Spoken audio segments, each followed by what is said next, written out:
So, hello, everyone, and thanks for joining us for our second panel in our series. So, you're thinking about being a college major. Today, we're sitting down with some actual real life college students who are going to tell us about their recent processes in terms of choosing between schools, applying for schools, auditioning for schools, and basically going through the process from the student point of view. So I'm going to ask each of you to introduce yourselves. Tell us what high school you went to and where you're going to school now. And what I'm going to do is just I'll ask Brody to introduce himself first and then to pass it along to somebody else. Sweet. Well, my name is Brody Line. I went to Arvada West High School. I'm currently enrolled at New York University's Tisch School of the Arts as a drama major. And yeah, happy to be here. Thank you. Eliza. I'm Eliza. I went to Golden High School and I'm currently at Carnegie Mellon studying drama design and production. Thank you. And Maddie. I went to Golden High School as well, and I am now in American Academy of Dramatic Arts, the New York campus, majoring in acting for screen and stage. Awesome. Thank you. And just to introduce myself again, my name is Heather Beasley. I'm Director of Education at Miners Alley Performing Arts Center. And we're putting this series together for people who are attending high schools in the Jeffco School District and beyond to have an opportunity to learn a little bit about what the application process and the major process is about. So my first question for the three of you is, if you think back to your application process for choosing a college, what schools were on your short list and what are the factors for you that put those schools on your list? Yeah, I guess I'll start with answering that one because I have a really weird answer to that question. I had one school on my list actually, and it was NYU. I was dead set on it, like childhood dream type school.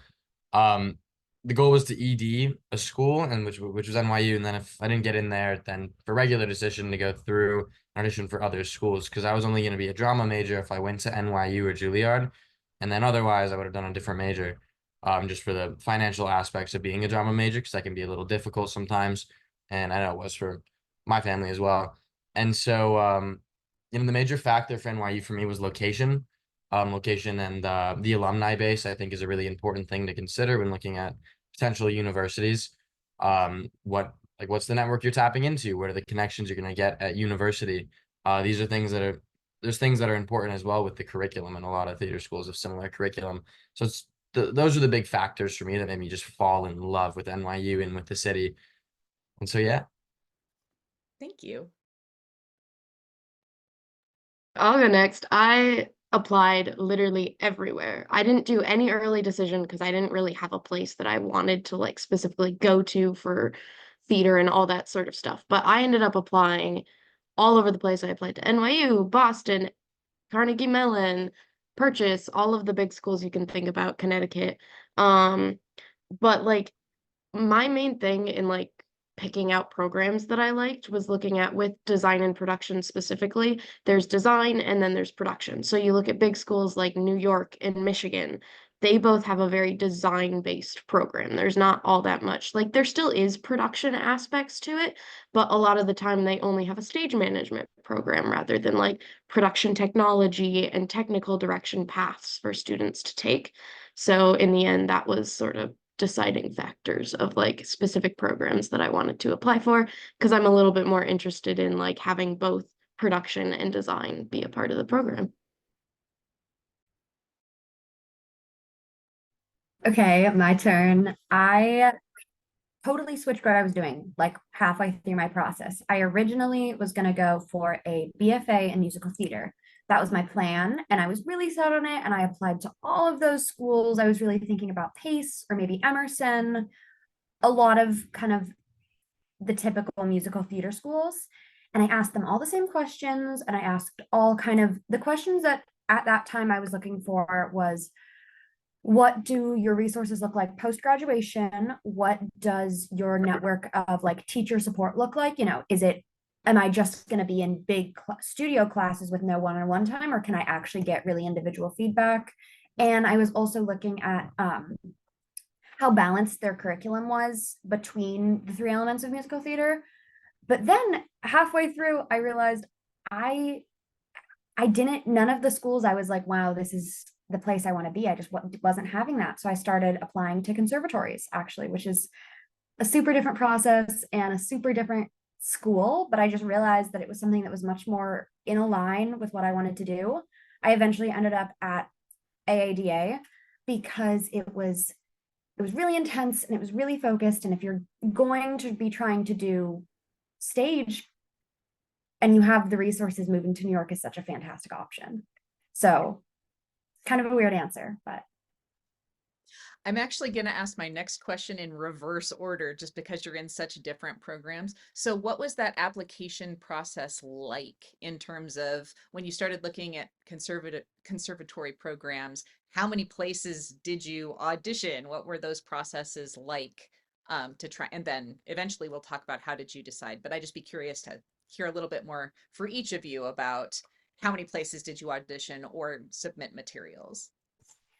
there were a couple conservatories that I had originally submitted to, but they were through a big college because that's kind of a confusing process that some colleges like Berkeley technically has like Boston Conservatory of Performing Arts. I think those are the two that are connected. So it gets confusing. And I was like, I'm just doing a conservatory. And I ruled out all of the ones that didn't give degrees immediately because that is something I was looking for. So I ended up by the end only really auditioning for two. There were a couple I looked at, but it was AADA and New York Academy of Dramatic Arts, NYCDA. And a lot of it was really intimate compared to the big musical theater unified kind of energy for that. It was really intimate. Both auditions were I did, I submitted my pieces, and then when I talked to them, it was almost more like an acting class, which I really loved, like a one-on-one sit down. Hey, what do you think about this? What's your take on this? And that to me was also such a green flag because you have to remember when you're auditioning for colleges, they're also auditioning for you. If you don't like the energy that they have at your audition, you can decide that you don't want to go there. And I really loved the energy of the one-on-one kind of class style. Just to clarify, initially, did you submit materials by video audition or did you go somewhere to audition in person, or how did that work? I submitted video for everywhere but Emerson College and AADA. And did they hold in person? Did you have to travel to their campus to audition, or do they have people that came to see auditions elsewhere? I was at their campus for Emerson, and for AADA, they came to ThesCon. So I actually auditioned at ThesCon. Oh, really cool. Yeah, it was a really nice way to be able to do it. Thank you. Appreciate that. Eliza, what was your process like as far as submitting materials and applying? Yeah, so for design and production, you have to submit a portfolio. So it's like a category of all your work and everything that you've done in your life you submit to schools. And each school has a different like category of like, oh, we want you to submit stuff specifically to what you want to specify. That's what Purchase wanted. And like NYU, it's like 4 specific examples of your work that you're most proud of. Carnegie and Boston were both like, we want like over 10 to 20 pieces of your work. So every single school is a little bit different, but once you've submitted your portfolio along with a couple of other questions that they wanted to know, like supplemental writing pieces, you then get a callback later on in the year. I did all of my callbacks virtually, so I did them all through Zoom, and it's basically you like talk with 1 to 3 professors normally, and they just ask you questions. Sometimes it's just like, oh, what do you like doing with your day? And sometimes it's a little bit more like, oh, what do you want out of our program and all that sort of stuff. They had like physical in-person auditions that you could choose to do, but they were all like at the campuses. And personally for me, I applied to like 18 schools was my total amount. So I had too many callbacks and actual things to go out to every single school. So I just did them all virtually, which was a pretty decent experience. Thank you. What about you, Brody?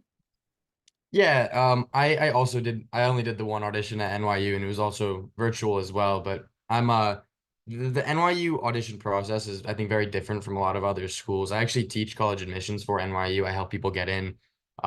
seniors in college at again the university. So I'm very familiar with kind of how they look at students, and that we're very academic in addition to kind of the drama. So the drama students are also expected to be highly academic as well to meet the standards of the rest of the university, like our science department that is very academic as well, and we're encouraged to minor in things outside of drama. And so, you know, you had to have a decent SAT, you had to have, you know, the decent GPA, the AP classes, all those things. And that was like the first part of the application. And then from there, you got your audition slot, which was you got this big Zoom meeting with all the other people auditioning for NYU, which was, you know, mildly stressful to see all the competition. And then they'd put you into breakout rooms, and you had like a 3 hour slot that they could come to you, and there'd be like 2, 3, 4 auditioners who rotate through all the breakout rooms. And with each, there's one for singing, one for acting.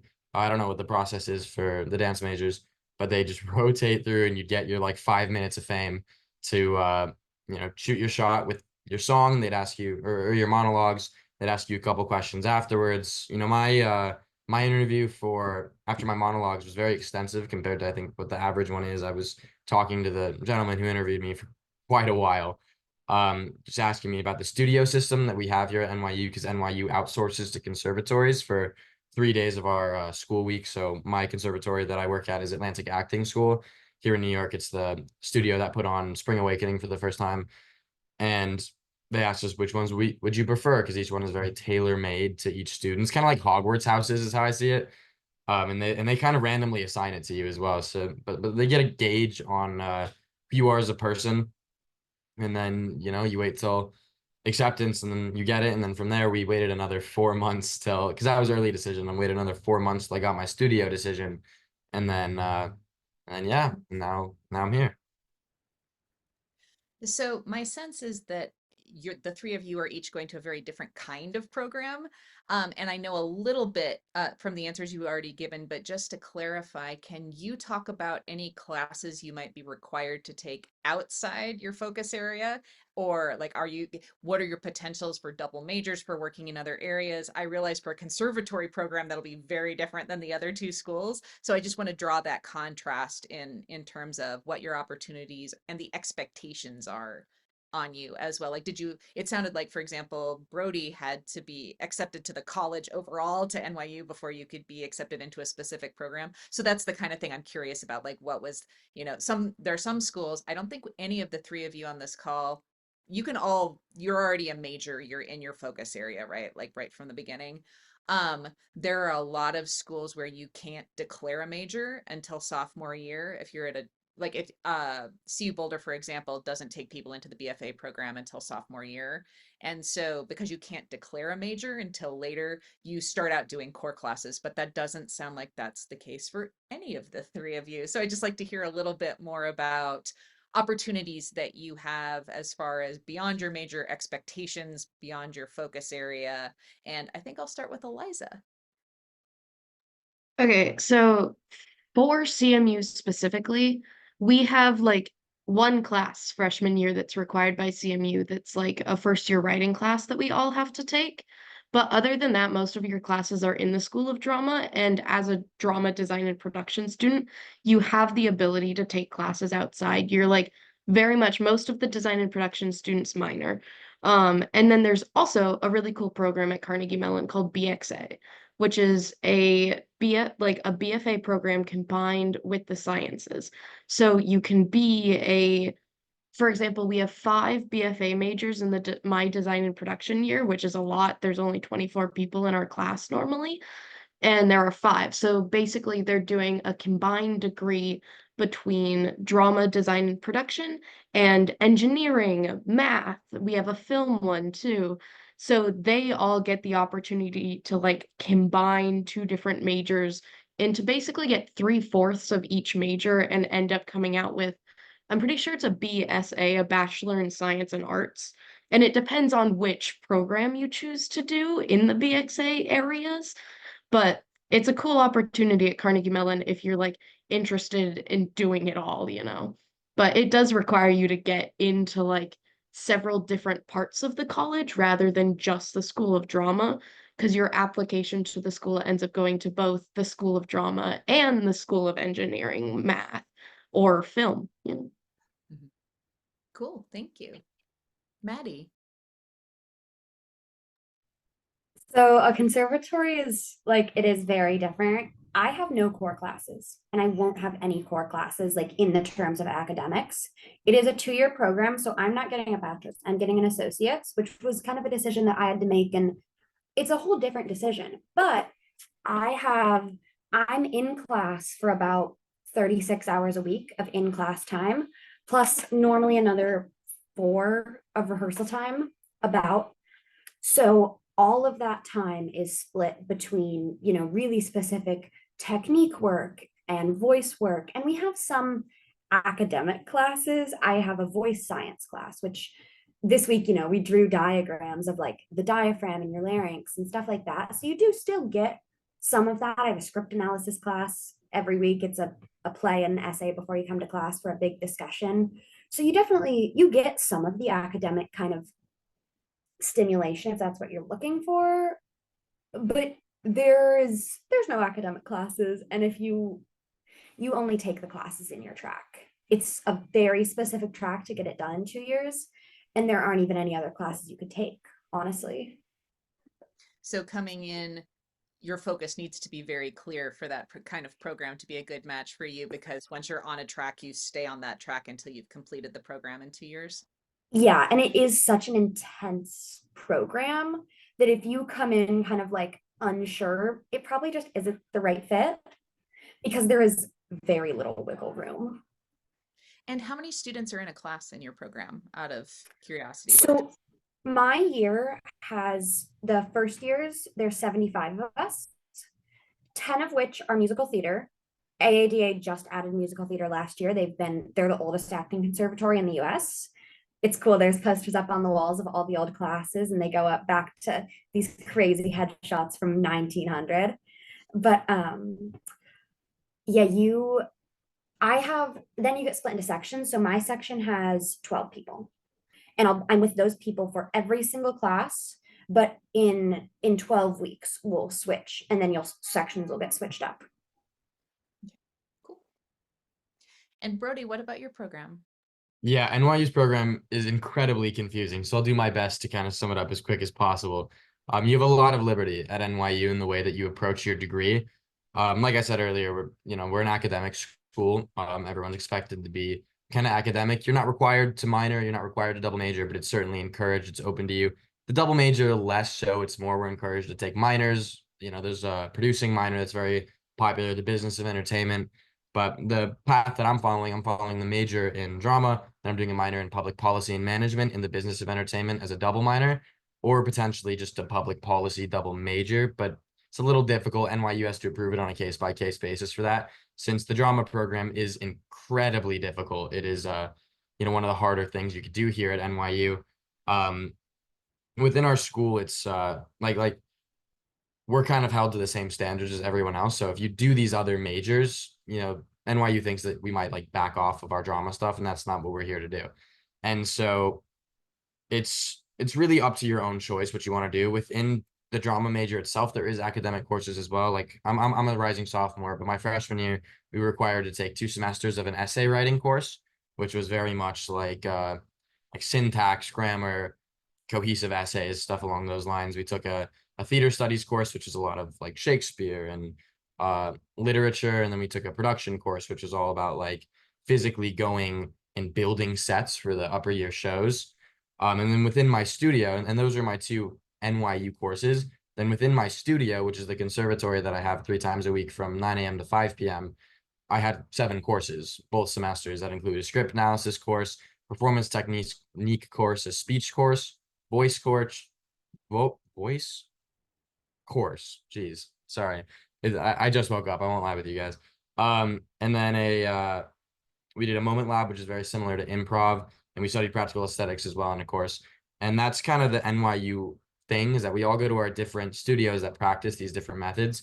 Like the Strasberg Conservatory has an NYU studio that's method acting, and the Stella Adler studio has our conservatory has a studio as well, and so does Atlantic, which is where I am, and then you have experimental theater and New Studio on Broadway, which is more musical theater based. And so it is really, really up to your own liberty. And like I said earlier, they randomly assign you to a studio, but after 2 years, you're free to roam. You can go wherever you want. You can go to the Screen Acting Studio, which is Stone Street, or you can go to Meisner Studio, which practices obviously the Meisner technique. And you don't even have to take a studio after your third year. Your fourth year, you can go do whatever you want. You can go abroad to RADA in London. We have very good abroad programs here. Berlin is very popular. Amsterdam is really popular for NYU third years. It really is just a lot of freedom to do what you want to do at NYU. And so my plan for after I graduate is I'm planning on going to a law school for environmental or entertainment law, either Harvard, Yale, Stanford is kind of the idea. And so NYU is the clear choice for me just because it sets that up as well. So you can pursue your background or your backup plan as well with the acting plan. It's very real what we do here because this is a really tough industry to make a living on. So we try to succeed on all fronts, and the curriculum really shows that. How many students are in a studio? It varies. I'm in the biggest studio by far. Atlantic Acting is we have my graduating class started with, I think it was 72 of us. We're down to like 55. Like I said, it's a very rigorous program. There's a lot of dropouts in the first year, people who were kind of on the fence. Most of them didn't drop out of NYU. They just switched to another major. But within, and so like my roommate my suite mate who's in ETW, I think his class is like 30 people, and Strasbourg is like 40. But within that, you get split into cohorts. So my cohort is 16 people. So each one of those 7 courses I have at studio, each one of those is only with 16, even though there's 70, or there was 72 at the studio. I think it was 18 last semester. I can't remember. And then for the courses that are actually at NYU, they were also incredibly intimate. In the drama department, it was like 10 people for my ITS. The ITP was 3 courses in one. So we had like a lecture, we had an on hands, and no, it was 2 courses. We had the lecture and then we had the on hand work. Oh yeah, and we had courses in Tisch where we went to all the different productions. We had a week of like sewing, and then we had a week of like lighting. It was super cool, and that was also like 15 people.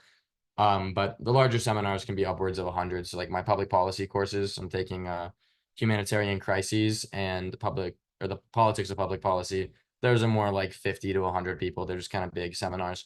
So you can tailor that as well. I know there's some massive theater seminars that's just not how I learn. So I don't want to do those, but yeah, I think that answers the question. Excellent. Thank you. I'm going to ask each of you just to talk about like what does a week in your student life look like, as far as each of you have touched a little bit on how many hours, but like classes, rehearsals, do your programs offer productions? Are you expected to participate in them in some way? If like I just love to hear a little bit about a typical week and how that intersects with your production opportunities. Let's start with Maddie. So I already I touched on how many hours I'm in class and rehearsals, but I'd say,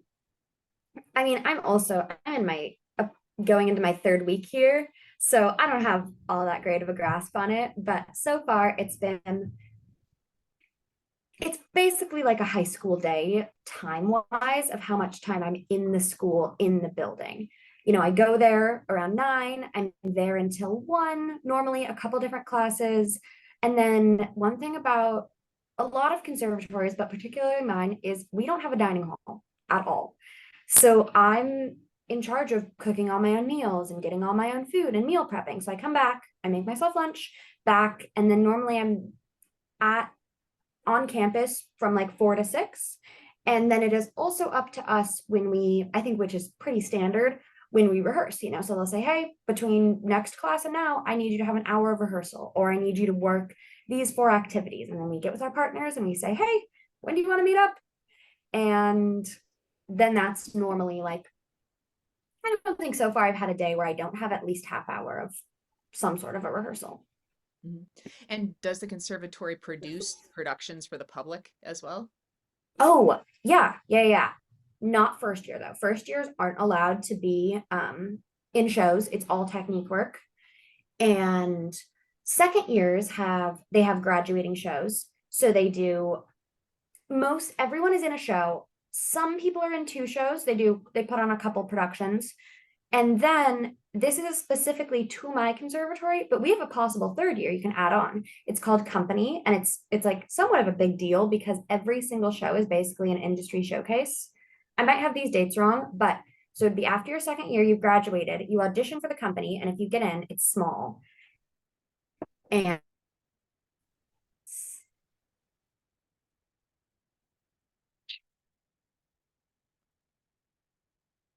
New York Wi-Fi. Maddie, I think you've frozen for us for a moment. Sorry where about did I freeze? you froze right at the point of auditioning for company. If you get in, it's small. It's small, and then you have about 4 months of straight rehearsals and like full time. You're full time involved for, I think they normally put on within 3 months. No, that was a lie. Within 4 months, they do, I think it's 9 shows. So, and every one of them is basically an industry showcase. Interesting. That's really different from a lot of four-year college opportunities. Yeah, it's very different. What's it like for you, Eliza, in terms of production opportunities and a week in the life? Yeah, so your freshman year, you don't declare a specification of like, I want to be a lighting designer. So you spend time going around in what we call minis, which are 7 weeks. You are part of 2 to 3 different classes. Like right now, I'm in the lighting and video media design mini. So basically, you have classes in the afternoon in those minis, and then you have crew calls. And crew calls are where you do load ins and load outs for shows that are actively going on your freshman year. And then one of your minis is actually run crew. So you get assigned to a show during one semester and you basically work on that show. A lot of the design and production students, because the actors and MTs are also part of run crew, they are forced to do run crew by the show. So they end up being a lot of the stagehands, and the design and production students become like spot ops or board ops, any of those sort of things for a show. So you're like immediately in shows your freshman year. And then your sophomore year, you declare your specification halfway through after one semester. And that's when you really start getting to be like, if you choose to be a scenic designer, your junior year, your assistant scenic designing shows. And then by your senior year, you get to scenic design shows and all that sort of stuff. So you're very involved in shows here. And then for class wise, you basically, there's a studio called Studio 33. That's the freshman drafting studio, where every single student gets their own desk where they can store all of their stuff, all, basically everything you will ever need, drafting paper, anything and everything. And nobody, sometimes there's other classes in there. This semester, nobody else has classes in that freshman year drafting studio. So we all get keys to the studio, and it's basically our space to work, rehearse, do anything that we need to do, get projects done, all that sort of stuff. And it's where you have most of your drama related classes. You get a little bit sick of the room after a while, but it's like a great space for freshmen to just be able to work. And what is your main stage production season like? How many shows are there ballpark in a given year? This year, I believe we're doing 12 like main stage productions, but Carnegie Mellon also does something called Playground, which is where we have a week where all drama related classes are canceled. If you are taking classes outside, sadly, those aren't canceled. But you basically get to work with everybody in the production department, actors, MTs, any year you get to work with the grad students and you just put on shows. The students take over the entire school and just start creating as much stuff as they can. It's known that every single year the stage managers all get together and they do a dance. They just like enjoy doing dance, so they all put on a dance together. And it's just this really fun time of creativity. So even like your freshman year, if like you don't get the opportunity to be a main stage scenic designer, if you make some friends, like upperclassmen friends, you can like run in and be like, hey, can I help with your playground production? And get to do a bunch of cool stuff and just create cool things in this random week in the year where you just, it's crazy. That sounds really cool. Brody, you've talked a little bit about like the balance of a day and time in the studio, but what are production and performance opportunities like in your program? Dude, the world is at your fingertips with NYU. And I do want to elaborate more on kind of like the day in the life situation because I think NYU is kind of this weird mix of a 4 year and a conservatory in the sense that like some days are conservatory days, some days aren't. You know, we have dining halls, we have like the semblance of a campus. Like I think the tagline is the city is your campus, which it like is because we're scattered around Union Square, Washington Square. Like last year I lived on Washington Square Park. This year I mean right out the window right there is Union Square. And we have dining halls, we have all like the normal college things, a lot of student dorming, a lot of people do apartments though. Um, and so for NYU Tisch, you kind of split that time, NYU Tisch drama specifically, you split that time between your conservatories and between NYU proper. And so like I said, for my school week, 3 days a week, I'm 9 to 5, I'm over at my conservatory, just doing those classes there. And then for 2 days, I'm here at NYU doing normal college classes.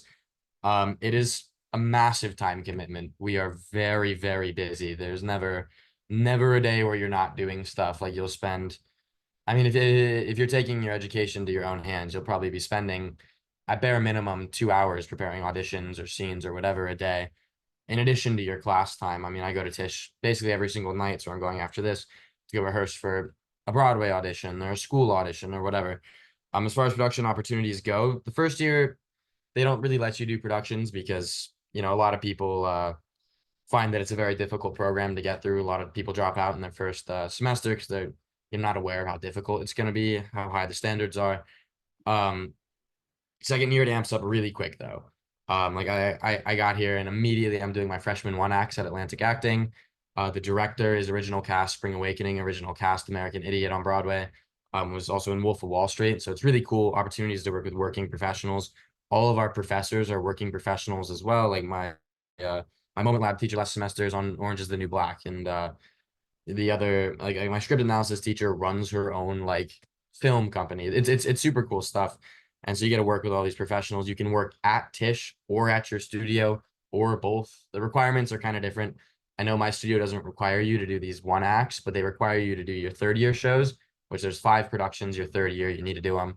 It's part of your grades. It's what you do in class. You work up like really intense, deep shows like Agamemnon or like The Seagull, like Chekhov, stuff like that. Um, and then you can do the Tisch main stage as well, which I actually did my audition for.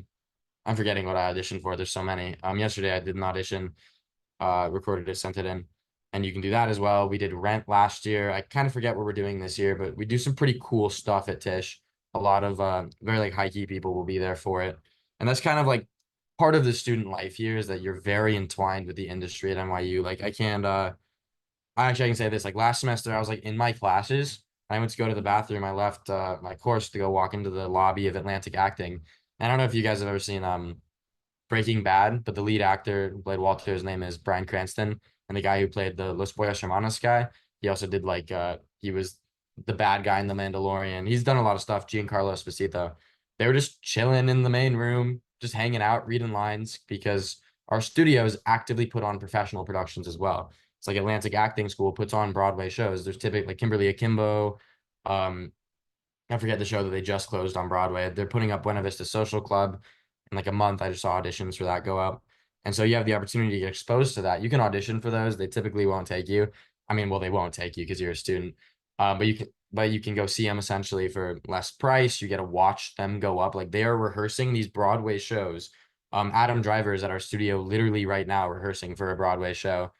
In the classroom next to you. And it's really, really cool to be exposed like that. Like you'll see Adam Sandler just walking around. I met Anne Hathaway in my first semester. He's freaking out over it. And so, really the TLDR with NYU is you have everything at your fingertips if you want it.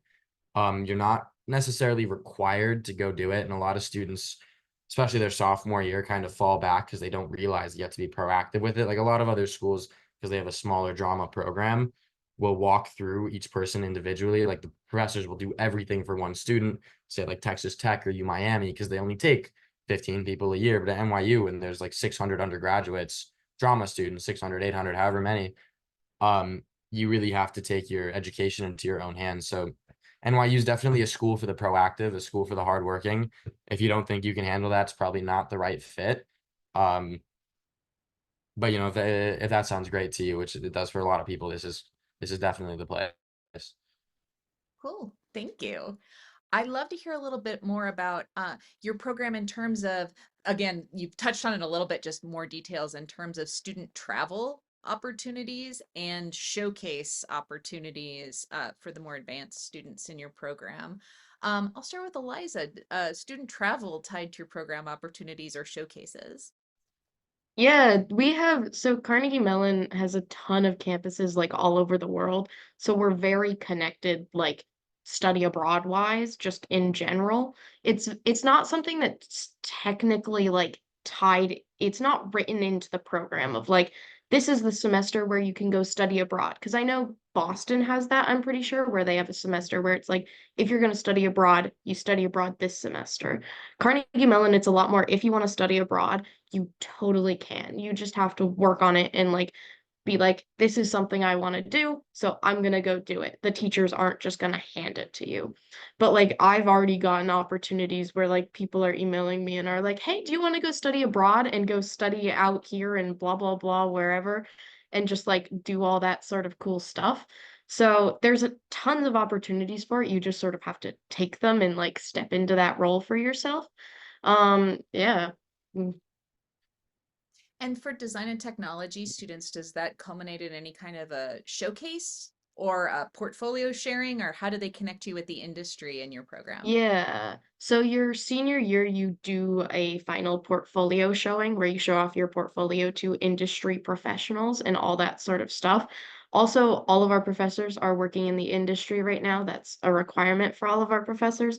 So, for example, Kevin Hines, he's a detailing and technical producer on Broadway. So if you see any sort of technical detailing on pretty much any Broadway production that's up right now, you'll see Kevin Hines's name and I'm actually being taught by him right now. Every freshman is. So there's tons of just like industry connections through our program. The hard thing is that like we're out here in Pittsburgh, so it's not like super connected to like, oh, this crazy theater hub like UCLA being in LA or NYU being in New York. But there's like all these connections just to be able to get out there and like every single professor that you meet at Carnegie Mellon will have those connections that just like let you do things, you know? And we also have a ton of guest speakers. I went to a guest speaker the other day who was a producer in LA. I'm forgetting her name right now, but it was a really cool talk. And we pretty much just have all of those sort of opportunities every single week of a new person's just coming to say hi. We there's an opportunity to go see I'm forgetting his name right now. How am I forget? I don't know. Blanking on his name right now. But the guy who played Aaron Burr, what's his name? Leslie Odom Jr., the man himself. Yes. I don't know how I forgot that, but there's an interview. Our school head of drama is interviewing him, and they purchased like 80 tickets that we just get to all go see that interview and get to meet him, which is all pretty cool. Cool. Brody, you've talked a little bit about how your program is integrated with industry already. I'm just wondering if there's any, first of all, to speak to travel, especially abroad, if that's an opportunity in terms of connections elsewhere. I think you mentioned Berlin, possibly. And I'd just love to hear about that. And then if there are any formal showcases associated with the end of your program. Yeah, so NYU is widely ranked the #1 university for study abroad for any major in the country. But I think it's like US News does those every single year. So like study abroad is like entwined with the program. Almost most people will do it. I won't just because I have the double major, and to finish in 4 years for a double major or a major and 2 minors or a double major, somewhat difficult just because I need to go to. I mean, the thing is, certain cities that we have campuses in, because we have campuses in Shanghai, Abu Dhabi, Rome, Paris, London, Buenos Aires, Tulsa, LA. I'm forgetting like most of them, but we have campuses literally everywhere. Athens, Madrid. Madrid is really popular. People they all offer different programs, and so the main drama ones are Amsterdam, Berlin, London, and that's kind of it. That's the main ones for like the drama studio credits. That's the only place where you can really pursue your major there. That's why most people travel on their academic semester when they don't do studio. Like I said, you can take one semester away from studio. So that's just not something that I can really do. So I won't ever be able to do that. But the programs are highly encouraged and incredibly incredibly helpful to the career. Like Berlin is the big one, Amsterdam as well. But we can study at like RADA. We have an exchange program with RADA, or I'm forgetting all the major art universities in Europe. But any major art university in Europe that you can think of, we have an exchange program with them. And you have to audition. You have to interview for it, and there's an acceptance rate for it, which is pretty low. It's NYU.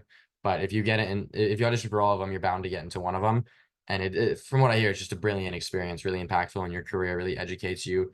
Like I think you can go to Rome to study opera if you want, the Roman opera.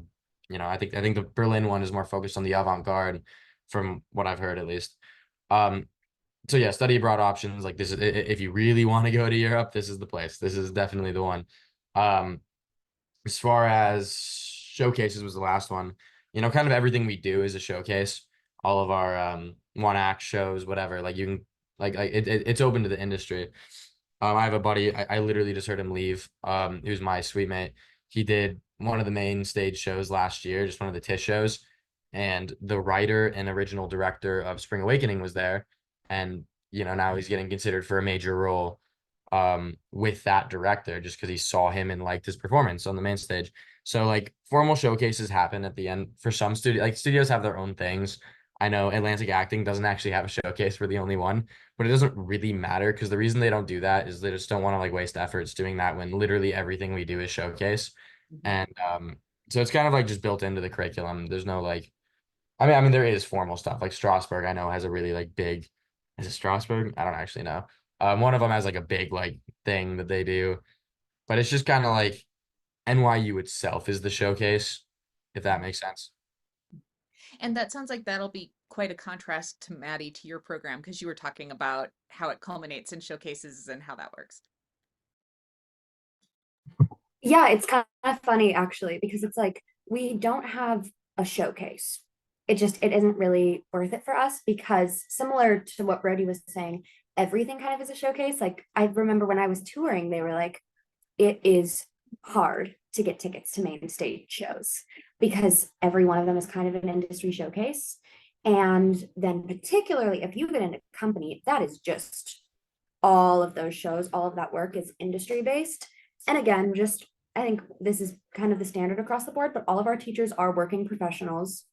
And because they like, you have a personal connection with every single teacher. There's not a class. I mean, you're not going to ever have a class bigger than 16 people. So you know everyone, and they often kind of get students involved. And we also have something really cool because it is such an intimate school where it kind of sounds silly, but it's just an email network because it's such a little school that once you graduate, you get into this network. And this network, like, I think it was recently, so Paul Rudd is one of our alumni, and he just sent out something. He said, hey, looking for some extras because a lot of the actors who went here then try to source from American Academy. So you get this just like they just walk in the lobby and they're like, yeah, just like on the bulletin board, you'll see a notice from, it's funny, Brody said Anne Hathaway. We also will have like a casting notice, blah, blah, blah, involving Anne Hathaway. And it's just on the bulletin board because it's such an intimate school that it doesn't turn into a big thing, which was one of the reasons that I chose this school. I thought that was appealing. Oh, and travel. No, we don't really have any travel or anything. We do have, because it's an associates, we're affiliated with all of the SUNY schools, which are like the New York State schools, city schools, which is, awesome. You can go to any of those. And if you're willing to put in the work, you get your bachelor's in a year. So that's really awesome. And then we do have partnerships with schools all across the country. And I think a couple in Canada, Europe isn't happening, but maybe Canada. And you can go and just get a bachelor's if you are looking for that further education, which a lot of people do. Cool, thank you. I know something that is always top of mind for students and their families is how to pay for these programs. And also just how to support yourself while you're in the program. And so I'd love to hear about if you have opportunities. Is there paid student work within your department? Do your schools have partner programs? Like I know there are several schools here in Colorado, for example, that are closely affiliated with professional summer programs where there are paid summer internship and performance opportunities for students. And I was curious if the programs you're in have paid student jobs during the year or any kind of summer programs affiliated with where you can help to meet some of those economic demands. I guess I'll go first on this one. NYU is a tough one to pay for, man. It's kind of well known as like a very, especially like for the drama degree. It's, you know, drama doesn't as a major doesn't pay on average very much after you graduate. It's one of the degrees with the least success rate in the industry. And like NYU, we bring it from the numbers like 1% of people who are in the acting industry make a living on solely acting. And you go to NYU, that increases to like 50%, and that's like one of the better increases. So like it's a tough industry, and you know, it can be tough to pay the fork over the $400,000 that's like roughly necessary for NYU when you take in tuition, expenses, living, food. It's one of the most expensive cities in the world to live in. And so, you know, those student jobs and internships are very important. And we do have that here at NYU. We have a lot of that actually. You can work at pretty much any of the buildings. Some stuff will be drama related, some stuff really won't be. It's just kind of whatever you can find. It is highly competitive to get these positions. RAs, you can get housing essentially for free and get paid to live in New York if you're an RA. That's also pretty competitive as well. But also, you know, we just because of our massive alumni network, like everyone's always looking for something, and you can intern with agencies. I know like a bunch of people who intern for what's widely considered one of the best New York modeling agencies, Wilhelmina, New York. A lot of people intern for Wilhelmina. A lot of people are just signed with Wilhelmina and like model for them. I'm a Wilhelmina Denver model myself, and that's super cool. It's something that, you know, came with NYU. A lot of people do acting gigs to pay for it. A lot of people work in short films. A lot of people do extra work for major movies. I personally, my internship right now, I'm actually working in politics and law with a connection that I made at NYU who hooked me up with those gigs, which is essentially going to pay for my university. And so it can be very daunting, I think, at NYU to find a way to pay for it. But like the connections you get here, like someone will be looking for a worker. And as long as you're, you know, clear with what you want, like professors will hook you up with jobs. My other suite mate, I have a lot of suite mates. My other suite mate works for the Department of the Treasury for the US government, and he got that gig first off because he's an amazing, very, very smart individual, but also because the professor that I have for one of my courses right now and his professor last semester is like an aide to the mayor of New York, one of Eric Adams's main aides. And so yeah, you're definitely gonna find stuff if you're looking for it. You know, NYU is well known as like it doesn't give any financial aid to people.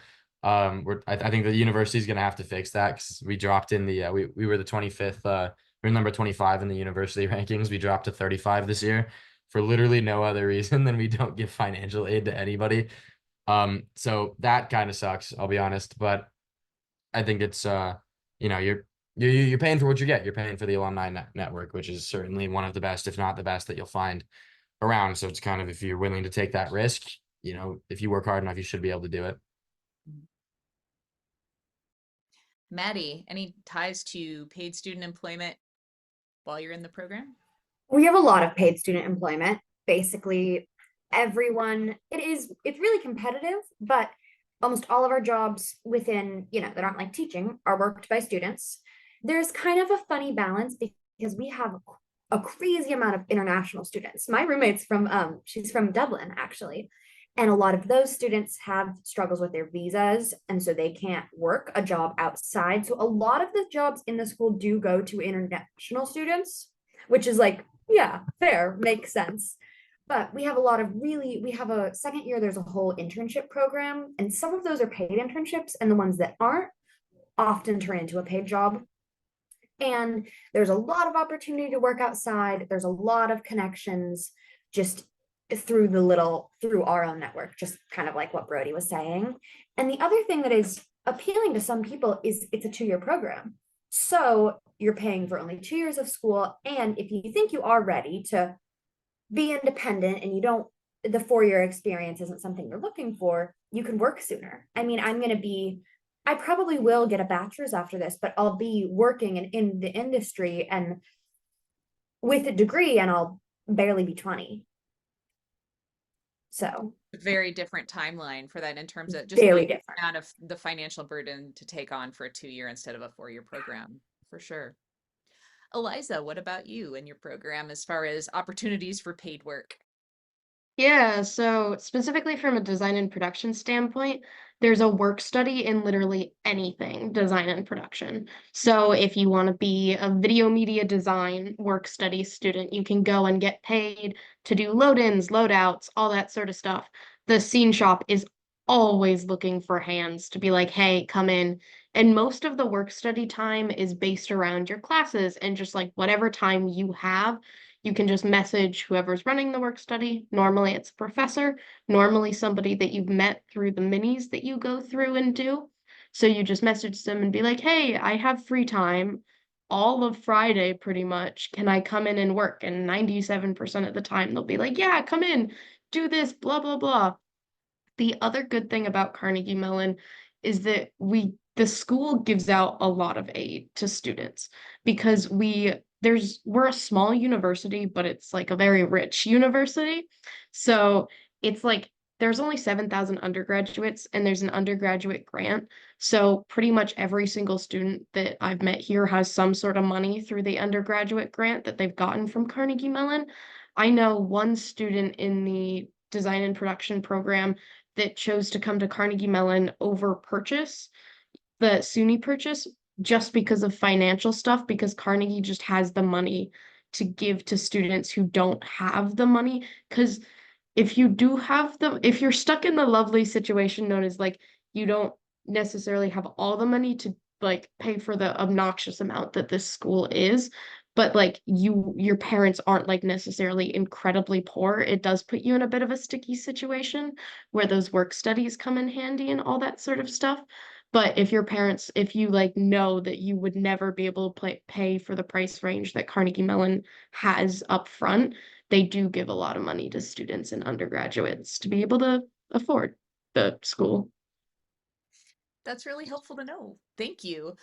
We are coming to the end of our time for this conversation, but before we wrap up, I just wanted each of you to have a chance to give one sentence of advice to all of the people who will see this in terms of what would you tell a student, perhaps like yourself, who is choosing between multiple schools and competing programs? What advice would you give to students at that point in the process? And let's start with Maddie. I've said this before, but the school is also auditioning for you. So if you're at an audition, even if it is your dream school, and you get a bad vibe or freaks you out, or they're just not nice to you, they should be nice to you. I'm sorry, they really should be. That's when they should be the nicest. They're wanting you to give them money, to be frank. So if a school doesn't work for you, just remember that they are also auditioning for you. It's mutual. Thank you. Eliza. Pick somewhere that you know you're going to want to like actually live. Because if you can't stand being in the place that you're at, you're not going to excel in school because you're just going to be unhappy with where you are. That's what sort of made my final decision is I knew I didn't necessarily want to live in a crazy city. So I picked Pittsburgh instead because it's a little bit more homey. And yeah, I think it was a better decision. I like that. Brody, word of advice. Yeah, this is something that I tell my one-on-one students that I do college prep with is that the school that you choose should be the school that you think you will succeed at. Shouldn't choose a school based on the school. You should choose the school based on you. And if you think you're going to succeed by going to that school, and if the answer isn't a resounding yes, that's not the school for you. Great. I want to thank you all very much for taking the time for this conversation. I learned a lot, and I think other people will too. I really appreciate your time and learning more about all of your programs. Thank you very much. Thanks for having Thanks us. for setting it up. Absolutely. Have a wonderful rest of your weekend. You as Have a well. good day.